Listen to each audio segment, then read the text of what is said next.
आज झोपलो पण शुभताईच्याच घरी, नाश्ता पण तिकडंच केला आणि जेवण पण तिकडंच करणार होतो. त्याचं कारण काय होतं, घराला लॉक लावलेलं होतं आणि आम्ही रात्री त्यांच्याकडेच निघून गेलेलो होतो. आता त्याचं कारण काय हे तर मी तुम्हाला सांगते. पण ही जी मी इतकी हळूहळू घरात चालली ना, ते फक्त याच्यासाठी की घराला पेस्ट कंट्रोल केलेलं होतं आणि घरामध्ये ना लिक्विडचा स्मेल येत होता.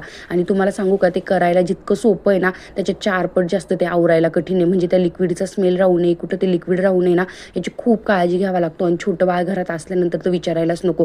त्याच्यामुळे आज दिवसभरामध्ये जे आमची धावपळ झाली ना, ती सांगण्याच्या पलीकडेच आहे. आणि रक्षित पण आहे ना, शुभताईंकडेच होता दिवसभर. त्याचं काहीही म्हणणं नव्हतं. त्यांनी तो छान रमला तिकडं. त्याच्यामुळे घरही छान आवरून झालं. सगळं घर आवरून घेतलं, धुवून काढलं.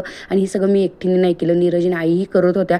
त्याचसोबत जेव्हा घर आवरून झालं तेव्हा सायंकाळी चहा ठेवला आणि आवरलेल्या किचनमध्ये ना उभं राहिल्या जी मज्जा आली ना, ती खरंच एक वेगळीच होती. म्हणजे आपण जी धावपळ करतो ना, त्या गोष्टीसाठी करतो ना, ती जेव्हा कंप्लीट होती ना, तेव्हा जी फिलिंग येते ना, ती जराशी वेगळीच असते. आणि माझे भांडे ते इतके चकाचक करत होते ना, आणि किचन पण सगळं घर आणि ते धुतलेलं होतं आणि एक वेगळंच फ्रेश वाटत होतं घरामध्ये. असा होता माझा धावपळीचा दिवस. चला भेटूया नेक्स्ट मिनी ब्लॉगमध्ये.